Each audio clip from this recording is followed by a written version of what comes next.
Hi there, it's Brian Sebastian, Movie Reviews and More, the Women's Broadcast TV Network, WomenOnTV.tv, and IT247.com. And we're part two with Scott Williamson, obviously, on When We Used to March. Since there isn't any drum corps this summer, so I figured we talk to people who used to march so we can talk about get it kind of out of our system, our favorite corps and things like that. So, Scott, the last time we talked to each other, you were in your Boston Crusaders summer. You were leaving Canada. So I think it's what? Summer, is it 82, 83? 82. Summer 82. Yeah, we didn't do so well as we expected because of the, we figured we'd be a little bit better than we were, but it didn't turn out the way it did. So we headed back to Boston. So on the way back, we did a lot of planning about what we were going to do the following year.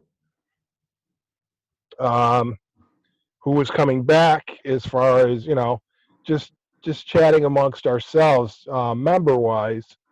We made a pact with each other that we would be back. So you went to? Are you talking before you guys go to DCI finals in Canada, or you did not go? We went to finals. We went to finals. After finals, we got on the buses to go home. I mean, Montreal back to Boston. We had a little shorter distance to go than some of the others, but for the most part, we were local kids still. So. And let me ask you this: we always thought, and I never knew if this was true, that Boston they never made finals. Did they just get back on the buses and go back home?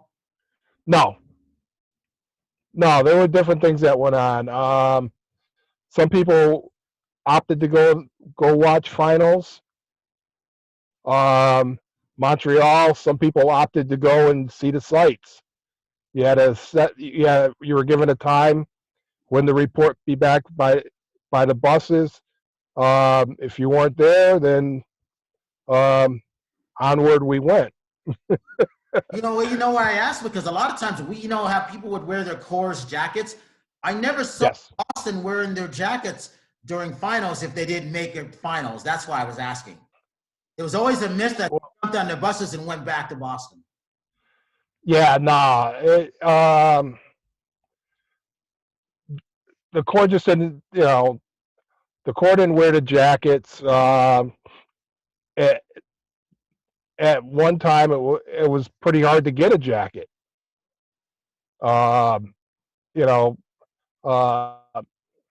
In the Boston area, Boston had one company,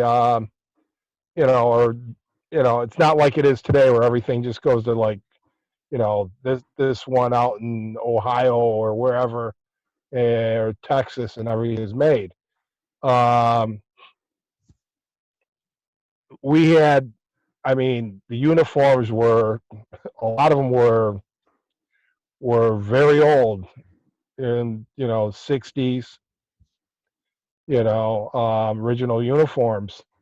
So even going from 78, the Corps did a move where they would do a flank, and they wanted to go with something different, so they had black sewed onto the back of the uniform, so it gave you a different view, so it looked like a totally different Corps at the time. So it was like, oh, cool, but with us, we went through this whole phase of that. So anyway, we went to finals. Some people went down to Peel's Pub, some of the other places at the time where you were. Of course, you can't go drink. Exactly. The age of being 18. and in Montreal. That Anywhere in makes Canada. sense. So when you Yeah. decide to go back, you guys made a pact that you're going to go back for during winter rehearsals. What was that like the following year? And what were you playing then? Um, I came in. Um, started the winter on snare. Um, the core was small when we started out, but we were getting a lot of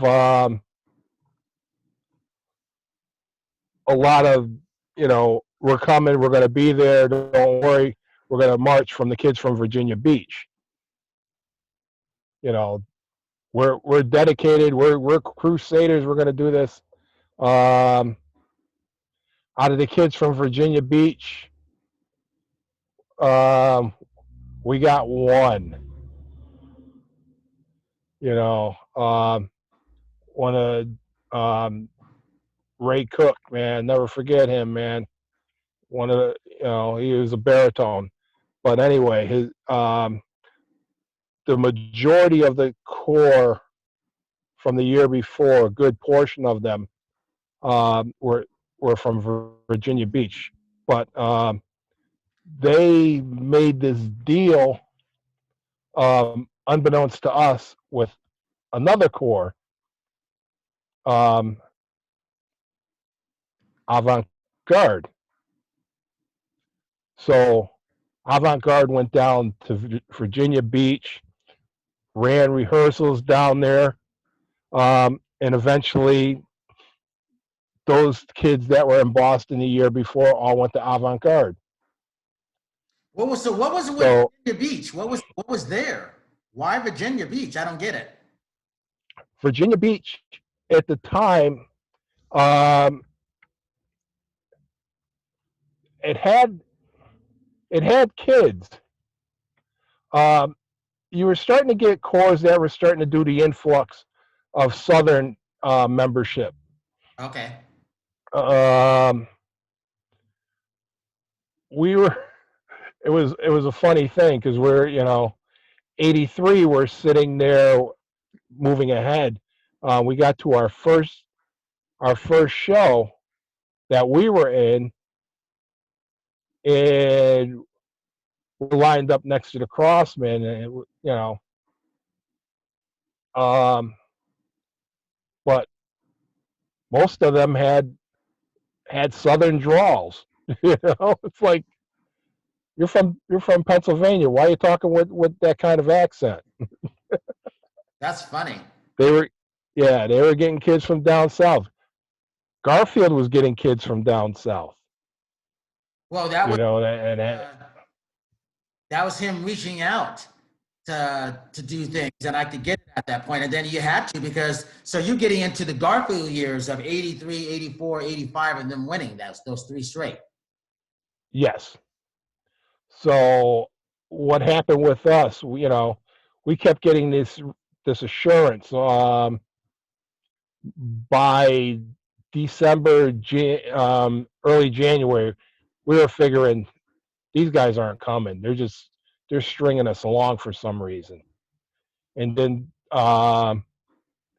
Ray Cook, um, his younger brother, um, was one of the kids that ended up going with that crew to avant-garde. He didn't want to go. He wanted to come back to Boston, but his parents, for whatever reason, sent him with the contingency that went to avant-garde. Was it a financial thing, you think? No. It was more of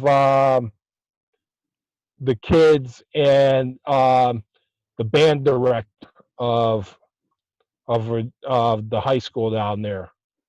So the band director got a position with avant-garde because he bought in all these kids. So and they ran a couple of camps down there, and so be it. So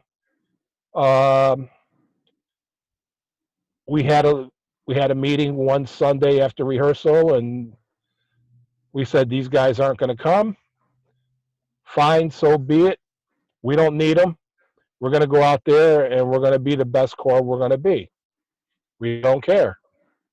You know, once again rises the quote of the corps and the mantra. We don't gava.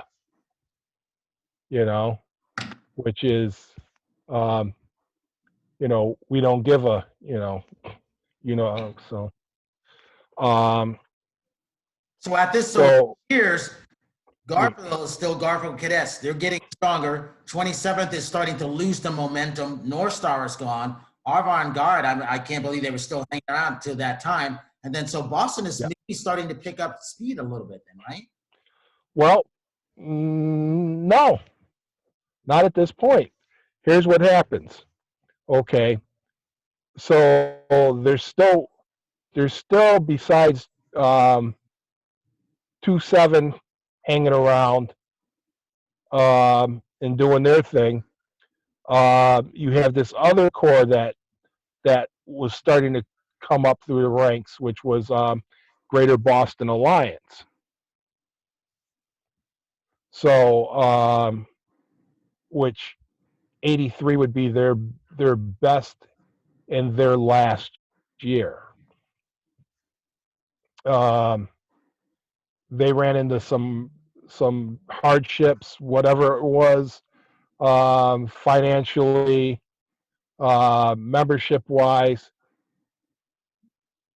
But that's going into the following year, all this stuff comes about. But in 83, we had 51 total members. Wow. How many? Yeah. You're still playing snare at this point, right?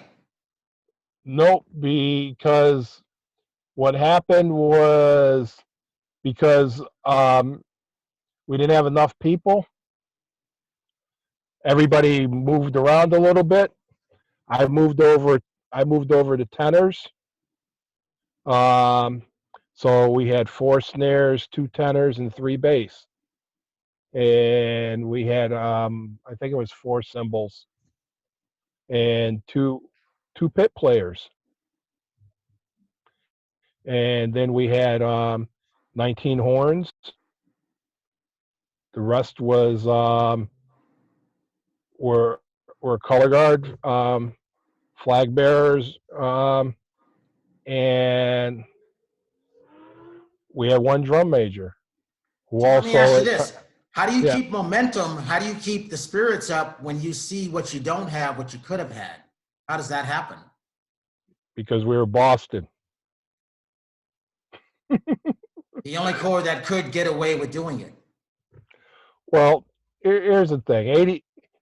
83, the average age of the corps was 18, 19. Some of us were older, and we just didn't care. We had an alumni that would tell us stories about 73 when the same thing happened to them, basically, and 79 when the same thing basically happened to the corps. And those corps went out and didn't care. They played for themselves. They played for themselves. They played for the fans that expected to hear conquest and expected the corps to not take any stuff from anybody, and that's Right. what we were. Yeah, That's what we till this day. I mean, I think in a way, I think I will think of Boston of conquest, but also, whether they had 2 members at the rehearsal or 51 or whatever the case was, they were still out. They reminded me of a way of Kilties would start off slow, but you never knew what was going to happen with the Kilties. But they weren't Boston. Absolutely. If I always said if I didn't merge Boston, Kilties would have been my second corps. You know, I just Kilties to me were just they were the other right mixture to be in. You know, they were another corps, didn't take anything from anybody. Very true. You know, So when you guys end up going on tour, summer of '83, right? so so here's what we did 83 as far as that goes. Um, we we build ourselves as a corps where we're a DCI corps where you could keep your summer job or your job in general during the week and do drum corps on the weekends. Okay. We do one full week, um, week and a half maybe on first tour, and the same thing on second tour. It was, wouldn't you like to, be in Miami for a week, and just do drum corps, sit by the pool, hang out, you know, and that's what we did. The first tour, we realized that, um, the first show of that year was Allentown for us, and we into Allentown,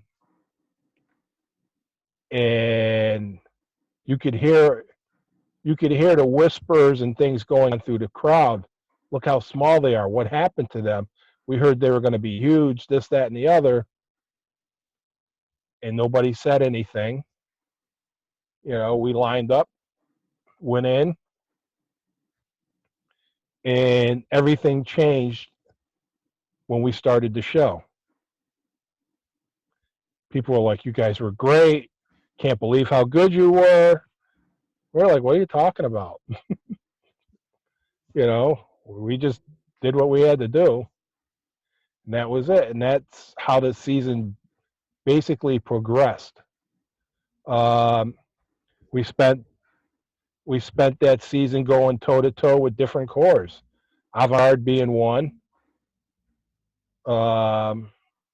We you know we went toe to toe with them. We went toe to toe with Valley Fever, from Modesto. Um, some of the other corps that were floating around. We did a show in Ohio. It was the Key to the Sea. I remember that. Toledo, Ohio. Yeah. So Phantom was on before us. And you guys are still going back and forth with Phantom because it's Phantom, right? Exactly. So they're coming out of the stadium, and the gate. It was a two-person gate. You know, two people could probably walk through together. That was it. So it's our reporting time. They decided they were going to stay inside and do their after show talk, and then try and march out of there. So we met at the gate, nose to nose, and we stopped, went to parade rest. They stopped, went to parade rest, said, "Who's moving?" "We're not moving. You need to move." Typical So, Boston. Yeah, you weren't going to move him. so nope, nope. So eventually they moved to the side, and that was it. Around. So we went in. We played a great show that night.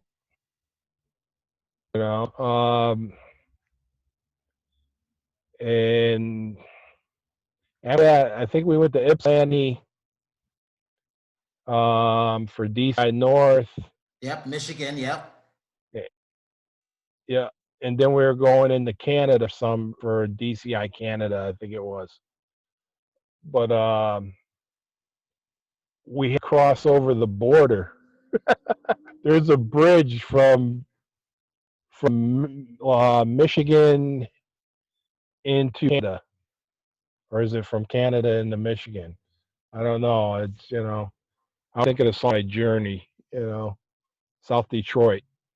Um, anyway, uh, we had bologna sandwiches and stuff like that, but um, we had there was like this hole in the wall. If you've ever been to Pennsylvania for whatever show and you go to get beer's usually sold out of somebody's garage type deal. So there was four of us, and we spent our last $4 on a case of beer called Go Bell. Never heard of it before, but hey, by the time, like I said, by the time we got to the border, we were a little bit left of center. So we did eventually make it in after the border patrol, pulled us over for to check IDs and stuff, but that was a whole different story. But anyway, yeah, you just brought memories back of going to Canada. I hadn't thought about this in years. I remember them entering the bus and they looked at everybody's passport and ID. Hadn't thought about that story until you just mentioned that. Yep. And you weren't supposed to say anything. So I can't imagine you would ask not saying anything. Right. So let me ask you this: are you the only African American in Boston still too? Yes. So was this a better tour? Yes. Would you say? Yeah. I mean, it was a smaller core. Everybody, we're now used to each other, and everything. So we're having a ball, So I mean, I'm tanked, and I'm told if they come on the bus, don't say anything. Let me do the talking. If they ask you, where you're from, your date of birth, just tell them, and that's it. So, guy comes on the bus, goes by everybody, stops at me. Go figure. Says, so Tony DeCarlo sitting in front of me, and the guy asked me, "Where are you from?" And I looked at him and I said, "I'm from Mars." Oh, you did not say that. I did. I was Why? drunk. Because were you drunk? Yeah. Oh no! Those what happened? Go Bells were kicking in. He looked at me. He said, "Son, you should go to sleep." And that's it. So I went to sleep, and that was the end of it. What did everybody start laughing? Not at first. I think I was the only one laughing. Yeah, I paid for that for the rest of that week. Wow. But that was it. I mean, we went we went down south. We went to Miami. First night of prelims, because that was the first year they started the semifinals and the prelims, and this the whole week of basically everybody going on 8,000 times to figure out who was going to be the top 12. Right. So, So we get to the Orange Bowl, where it was held that year. And it's hot So down there. we're lining up to. Oh, we did a parade at Disney World, Oh God. and they, You did a parade in August yeah, in it's a Miami? short. Oh yeah, it was great. Everybody did it, you know. And then you had to, and then you had to do the DCI parade before finals, or Oh. before prelims. So it was just like, it was a kind of hot where it just makes you want to, you know, just kind of like go blah. But anyways, so we're lining up to go to warm up for the first night of rehearsal. So we're going up the street as we do, you know, single file up the street, the whole corps, and these two guys grabbed one of the girls in the horn line, man, as she was going by, which we had girls in the horn line, you know. Um, Two of my buddies in the drum line hopped out of line, grabbed these two guys, and just started wailing on them. So were they drunk or they just rude? so no, here there's a backside to this, the whole backstory. So they get up, they start running away, and guys are trying to hit them as they're running away. And there's a girl standing up on the hill, and she looks at me and she goes, "You guys shouldn't have done that." I'm like, "What are you talking about?" She goes, "They're in the gang." I'm like, "What gang?" She said, "Don't you know where you're at? We're in Overton, or Oh wow. Overtown." Yeah, during the whole Cubano uprising in Florida. So we're thinking nothing of it. So we're going off to practice. Next thing you know, around the corner comes a carloads of guys with all kinds of stuff, man. We're gonna get you. And somebody said, "Go." The horn line was already gone. They were already off, and it was just a drum line. So what are you gonna do with like 12 drummers? So um, we fought. We Really? fought and we fought. Yep, we stood right there and we fought them. We fought them right outside the Orange Bowl. The drum staff that was there, which was like, um, guys, was like Paul Pitts, John and Bobby Lee. You know, there were there was just a handful of people. We fought them off, man. How many did they We have? fought them. There were carloads. We don't even know. I mean, we didn't even know how many there were. You know, So who attacked who first? Did they just like jump out, or you guys were like Boston, nothing was gonna happen until they broke into the ranks or onto the field, right? they broke. They broke the. They jumped. They grabbed the girls by their backside, man. And that's not gonna. Not in uniform. Not in any form for that Do you know matter. how long you guys fought for? Or was there any police officers that came or anything, or no, nothing? Nothing. We fought them, and we fought them until it was done. They How long do you think that they was they for? took off again. That was for what happened. No, I mean, how That long? was exactly what that was for. Could you say how long time wise you think it was?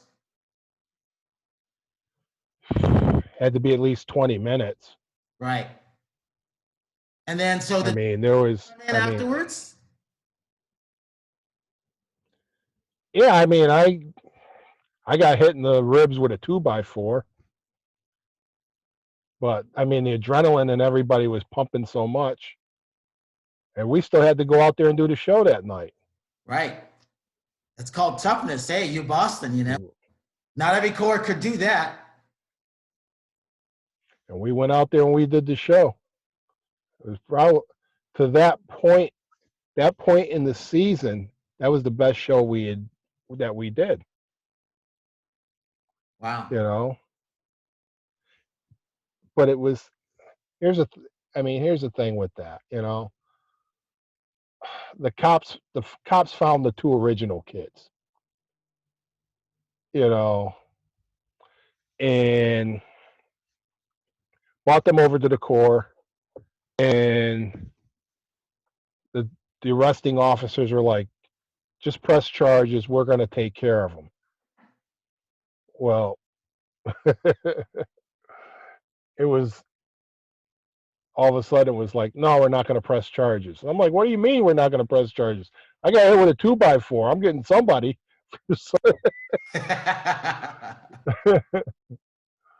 You know. So anyway, we were told not to, and there was a reason for that.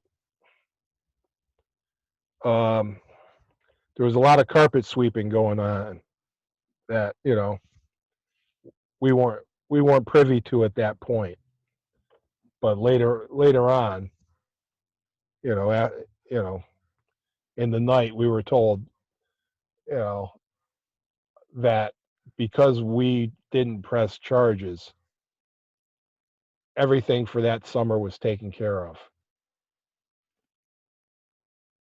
So it's like, okay, the Corps was taken care of. From You know, yeah. well,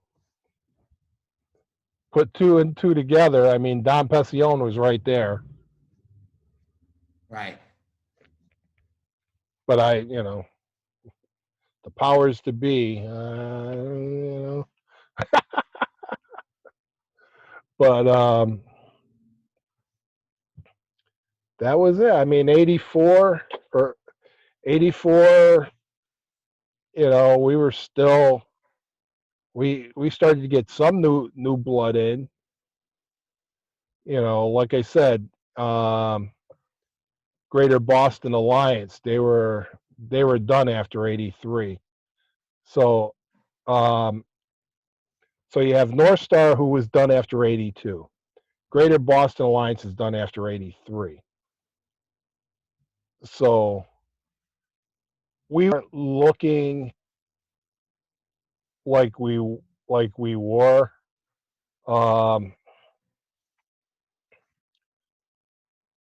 Because, you know, for whatever reason, it was hard to get people to come to Boston. But that was going to start to change. 84. So, like I said, Greater Boston Alliance, they went under. Some of their kids came to Boston. The other ones went to 2-7. Gave them a gasp, you know, a last gasp. But 84 was just crazy. You know, it's like a bunch of us that were sitting there looking at each other going, this is our age out year. You know, what do we do? So every show we went into, you know, to end up in some finals block of whatever's going on. And we pretty much did all summer long, until we got to Georgia. But for the most part, we just, you know, we were in the thick of things. I mean, we were battling late clips from Canada, we were battling the Bridgemen, you know, in '84, who they were, you know, the the legs had been kicked out from under them from the year before. They were still okay, but you know, they were having a tough time. You know, people didn't were trying to see them as what they were the year before, but they weren't that core, and they were just they were sitting there, and somebody was going to get them. It ended up being VK. You know, um, I mean, I have my opinion about the whole thing. I mean, Bayonne could have been in. Um, just because, of the excitement they had, but VK took that, or was shown how to get that. Right. Um, So is that when Bobby Hoffman goes to Velvet Knights? yep, Yeah. yes, it is. But the core that got ripped off, a lot of people were saying were Troopers. A lot of people said Troopers should That have been year? in. Yeah, Troopers were, I mean, Troopers were good. They were good. But, I mean, to me, everybody was good. I mean, it was the last go around of being in DCI, as a marching member. So it's like, it's like everything is just, it's kind of surreal. Um, I couldn't begin to tell you everything that went on. The only thing I can tell you was going into the stadium at Georgia Tech. You had to go through the locker room to get out onto the field. So the core is going to the locker room.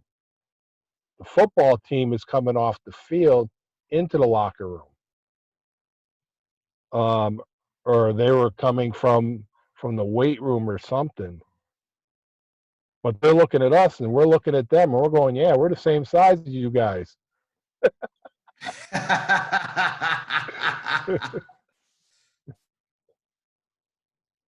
Somebody said, look at the band, they're big.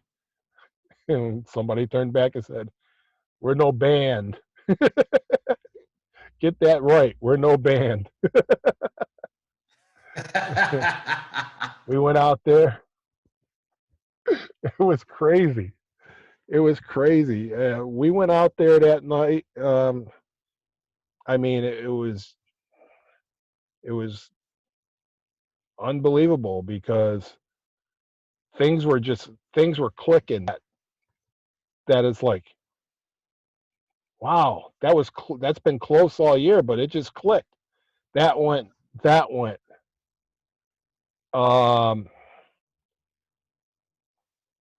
We got to the drum solo, which was like unbelievable. It's like, okay, What were you playing that year? I was playing snare,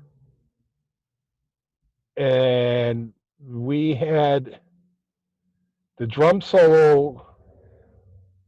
There was an 18 measure roll that went from 2 inches to 18 inches, and it was played in time, and there was no breaking, not anything. It was, I mean, those Slingerlands, those TDRs, they cut through that night. But that just gave everybody a little extra boost that we needed. And by the time we got to Conquest, people were yelling, crying, screaming, things you can't, the video, CDs, albums, whatever. That you'll never be able to hear the whole thing of what went on.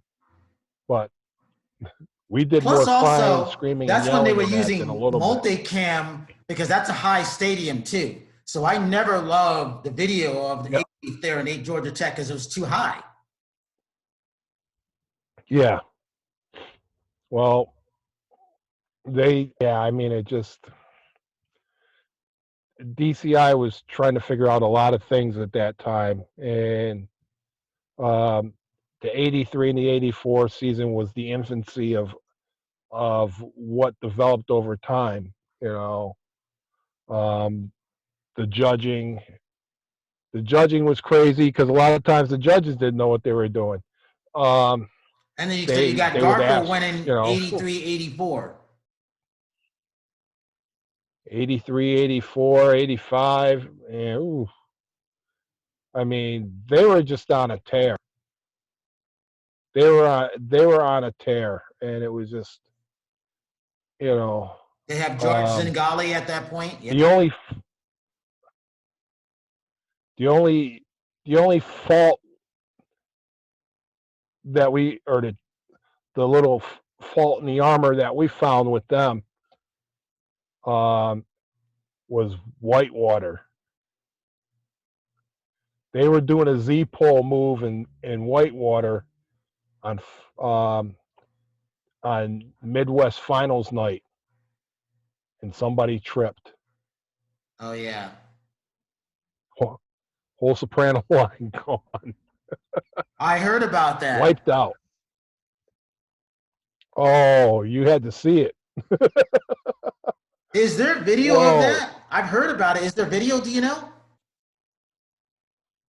I think I've seen video of it. I mean, I saw it live, but I think there was video of it too. How do you recover from that? What happened? Well, some people didn't recover. You know, I mean, it was just a crash and burn. That was it. You know, that was just like, man, ooh, that was rough. You know, but that, I mean, they were those 83 and 84. They were just fresh out of nowhere, man. They were fresh out of nowhere. Anything that was to become the signature of whatever it was going to be, that was it. I mean, the drumming, the horn playing, the marching, you know, all of that. That's, I mean, it all started with the 2-7 days. I mean, but when Zingali and those guys got there to Garfield, it went to a different level. I mean, it would have been nice if it could have been with 2-7. It probably would have prolonged them. Yeah. But for whatever reason, it didn't. Well, George got smart and hired him. He was told not to hire them, and then he hired them, and then the rest is history. Yep. You know. So after finals that time, is this your last year in DCI? Yep. What was that like after leaving Georgia Tech on the ride back home for you?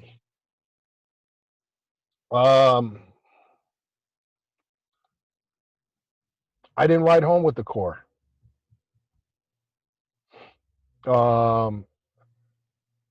Two buddies of mine who had aged out in 82 and 83 from the Corps drove down to see the Corps, and then they were like, hey, you know, we want you to drive back with us. We got somebody we want you to meet on the way back.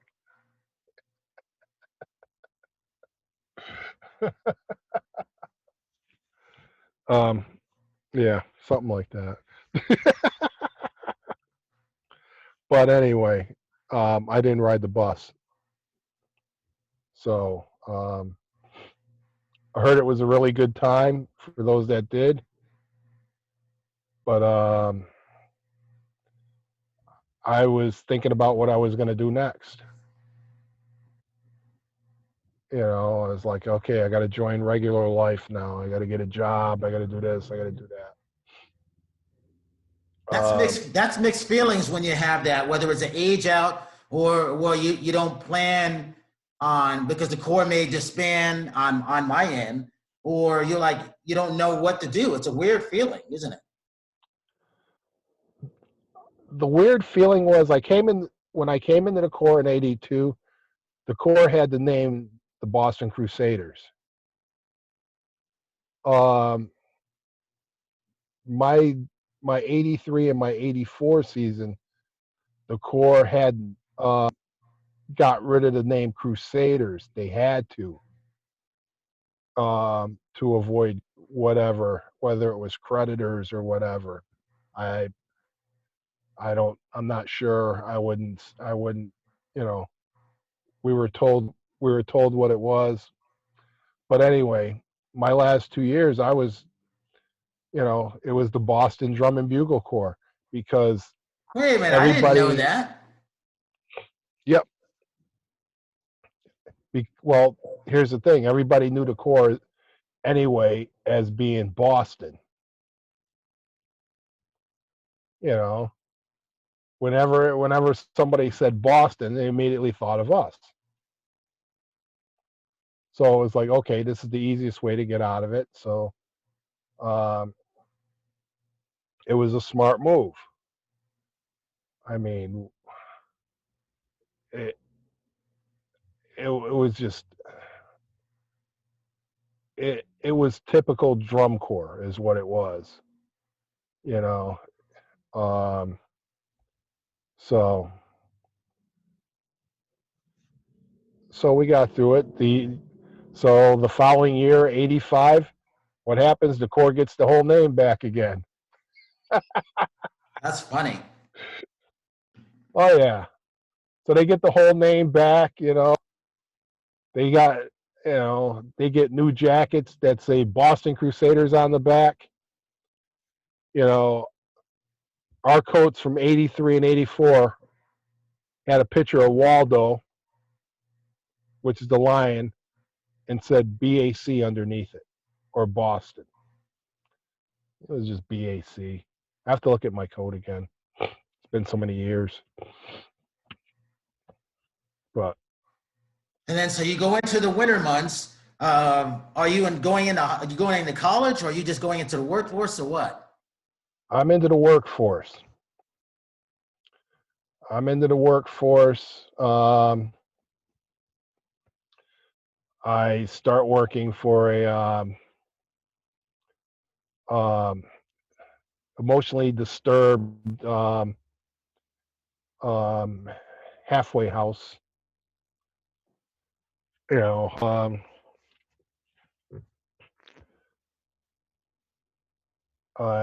this is 80. This is like 80 August, September '84. So um, go in, do that. Um, I meet somebody.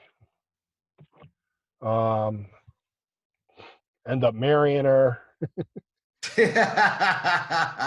Still current wife? Eh, huh? Still married to her? No, no. We have a daughter. Great, great young lady. 22. Um, which is cool. Um, uh, I got married to somebody else along the way, and but 91 go with the mother of my daughter. But we went to a show in Connecticut. It was the last show of the season, DCEA before prelims and finals. So it's at Derby High School, and I had been spending all my time on the jazz scene. So I'm like, I'm following jazz artists and things like that, and but it was always cool to once a year at least do if Boston came around, which they did every year, to go see them. But then to go in '91 to a DCA show, and I'm like, I haven't seen a DCA show since '81 when I was a rookie. So Caballeros come out, they're good. Sound of Long Island, which was, I guess, I don't know I guess they used to be St. Ignatius at one time, but then they Oh just yeah, kept yeah. going as something else. They were okay.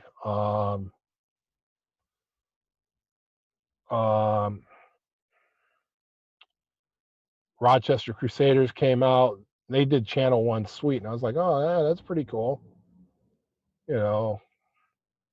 Cabs were loud as usual, and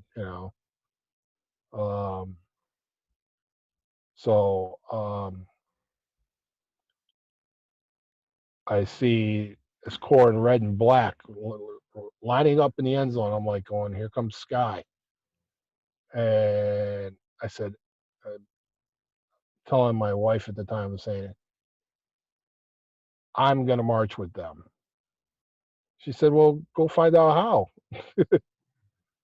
So I went down to the front, and there was a guy standing there with a Skyliner jacket on. I said, how can I get into this? How can I get in? Who do I talk to? And he says, come along with me. I'll introduce you, to the director. He goes, by the way, my name's Anthony. They call me Speedy. Which, Speedy is a cool dude. He came from like OLPH Ridgeman. But he I wasn't remember marching them. that year. Yeah. Speedy he'd been around for a good while, you know. So Where are Skyliners he now? takes What me happened to over. them? Um, Skyliners went the way at the time. It never rejuvenated itself.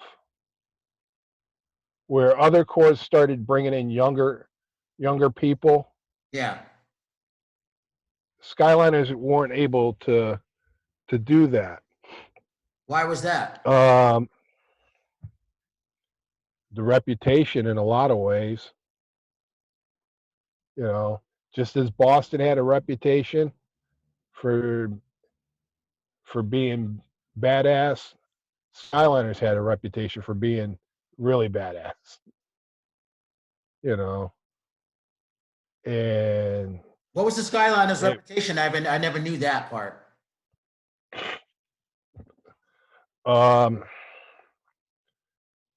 They were tough. They'd be ready to throw down at the drop of a hat. And that was no joke. Was that the New York mentality? Yeah, they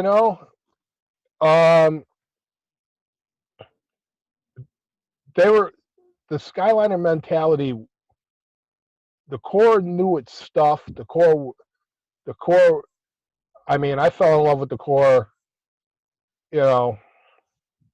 before I even marched with them. I mean,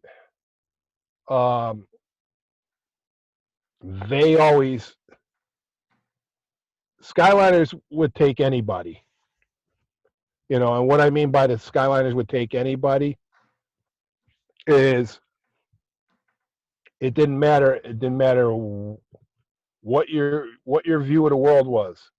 The Skyliners would take anybody, and as long as you wanted to be a Skyliner, they would teach you how to be a Skyliner.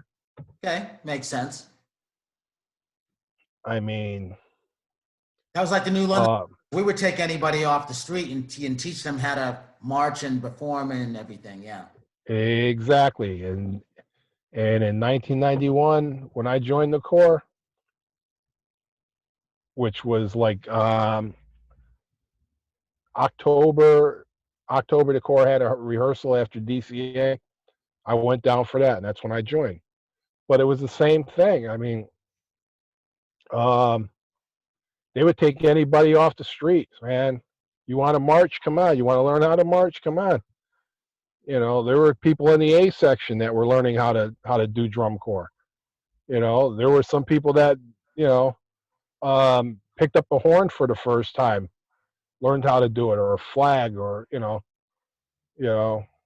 Ah, interesting. symbols. Yeah, I mean, they were still in that kind of a teaching mode. You know, So were they still weekend? Obviously, they were still weekend warriors, as they used to be called. I don't know what they're called now. yeah. Now, I mean, it's a totally different thing. Um, it's still weekend stuff, yes, but now they're young. I mean, they're real young. There's more. The percentage of youngsters doing DCA is a lot greater than what used to be people that um, were adults. Well, why is that? And in your opinion, why do you think that happened? Was it just easier?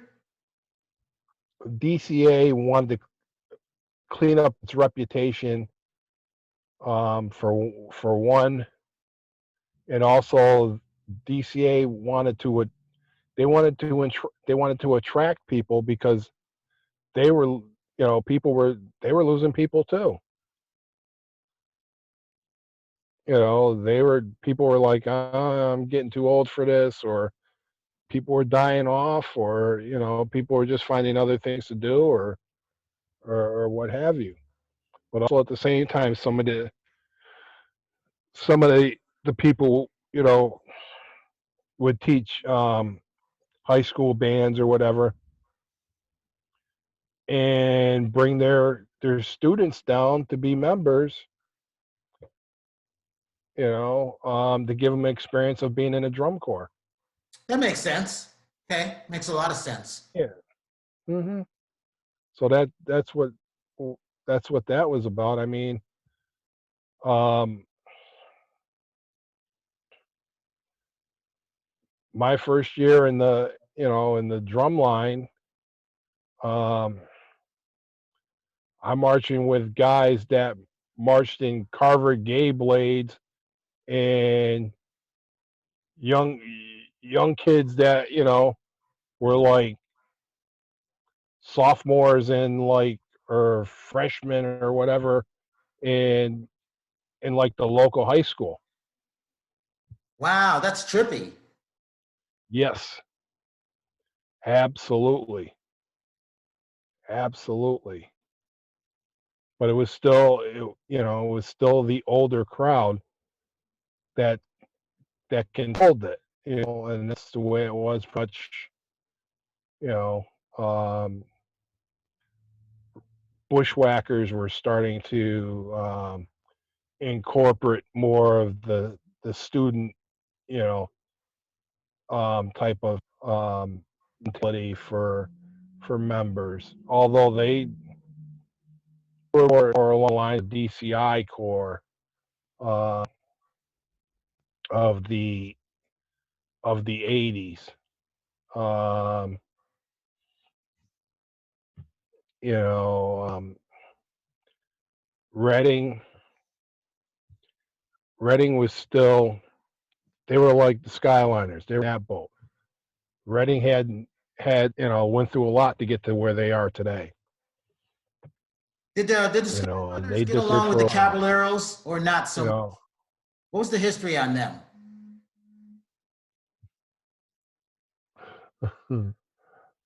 It's a mixed bag. Why? Because in New It's a York, New mixed Jersey, bag. or Cabal? They've both been around for so long at that point. Basically, I mean it. You know, it I can't say I mean, I respect the Cavs. I've got them, but I've got respect for them. Um,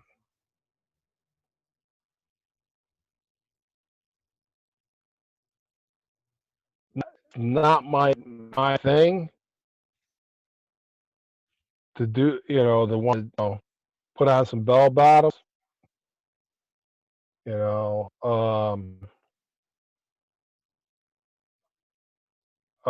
I'd rather be in the Matador. That's just me. For a whole different trip. But Cabs, they had an attitude too. I mean, when it was still senior cores had attitudes. The Hurricanes, the Skyliners, the Caballeros,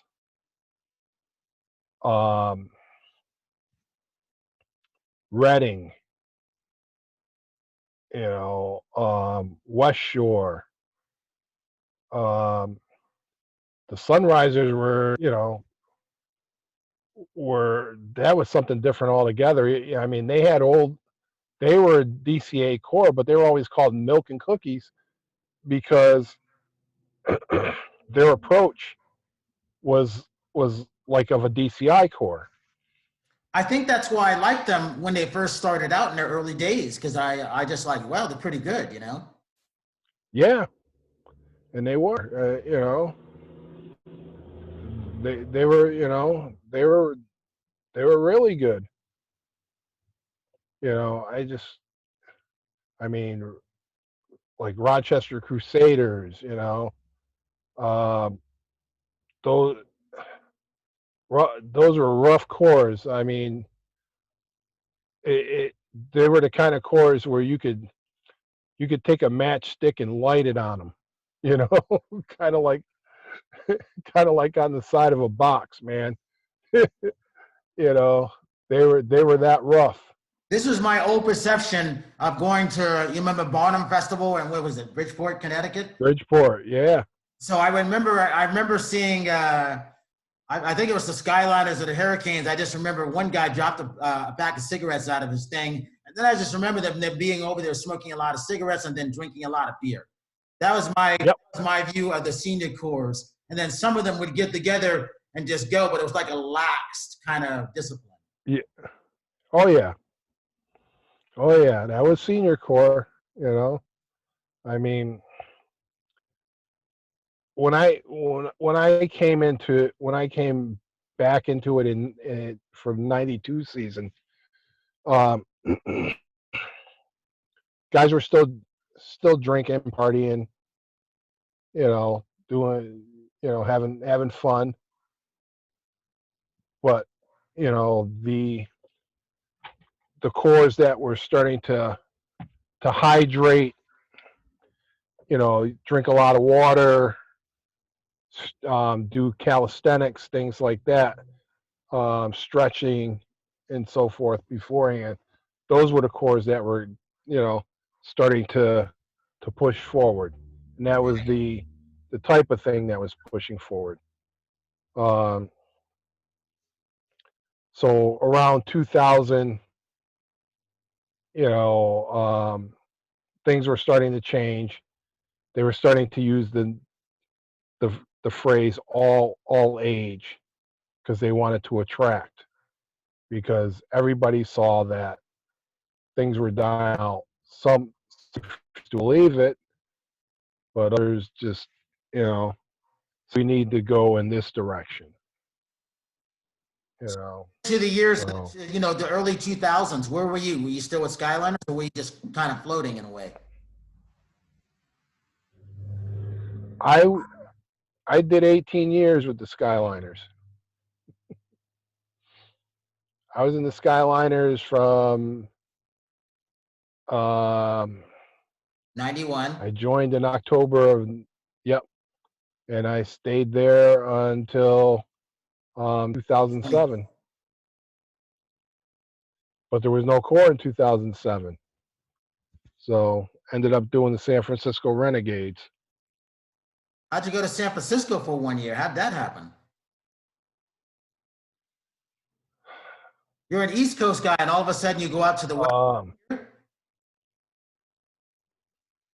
Well, Lee Rudnicki, Snell, these guys that were Greg Gill and these guys that were involved making Renegades what they were, also were from the East Coast. Ed Telecki was the guy for the Skyliners, early mid '90s. You know, Lee Rudnicki had come from Reading, Crossman, and Santa Clara. Right. You know, and these guys, the only thing they wanted to do is see the Skyliners be who they were on the field. So Skyliners didn't get the chance, so they said, well, if you can get out to San Francisco, come on out, we'll take care of you.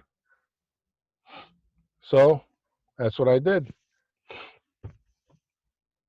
So where do you see things going now after 2007, right up into the current at that point? And then I'd like to have Leon. That would be interesting because I reached out to him a couple of years ago, but nothing came. And I know he went into the movie business, and I could never reach the guy. And I'm like, yeah, I'm in the movie business. I mean, if you want to get your movie seen, you got to send it to me. And I never heard from the guy, and obviously his movie didn't go anywhere. Are you on the if you're not, you should get on the Drum Corps Friends site. He's on. I am, but you know what? I realized that at a certain point, if I couldn't reach them then, you know, it's up to them to come find me now. Right. Because right. They're not doing a lot of stuff where I've got a plethora of what I have going on. And hey, I reached out to one guy, 2 stars today. And it's because he's had a picture of him drinking a beer or coffee out in the parking lot with no blue stars. I said, that's pretty good. So I might have him on a Saturday, you know? There you go. So, I think what will happen. Yeah, I mean, one of the things where we start to bring Joel Allen would be great. I think one of the best drum majors ever, you know, marching with De La Salle and then Etobicoke Crusaders. You know, that would be actually pretty good. Yeah. Yeah. He made being a drum major being cool, you know? And then I think a year or 2 later, best drum major award. That was it at that point, you know? Yep. Oh yeah. That's a role model for me, man. You know, that's a role model right there. So one of the 2 things we got this left. I'm going to end this with saying I want to thank you for all the stuff that you've done, the history. It's amazing what you can remember. And then the things that you brought back, like going to Canada and having a, you know, the bus. I forgot all about that until you mentioned that. All of a sudden it came back to me. That's right. We had to make sure we had the passport. We couldn't talk back to them. The fact that you talked back to them because you were drunk, oh my God, we would have never gotten away with that. That's hilarious. Oh yeah. Tell the audience how they can reach out to you because you had some great stories there. You can find me on Facebook at my page, Scott Williamson. I'm also on the Drum Corps History Museum page. You can find me there. I'm on Twitter, and I'm on Instagram. Are you doing Boston alumni too? No, right now I am healing from back surgery. Okay. I had some disc replaced in my back, and I've been fighting with that. So we'll see how I'm feeling in August, maybe. I'm going to end this. This is Brian Sebastian, Movie Reviews and More. It's been an honor to talk to Scott Williamson on his history and the memories and the things that he remembers is unbelievable. I mean, you're the only person I can remember who can remember almost vividly everything. But I think it kind of comes to that because these memories come back because they were great times. Even the bad times were good times. Oh, yeah. This is when we use Movie Reviews and More, and we will see you next week.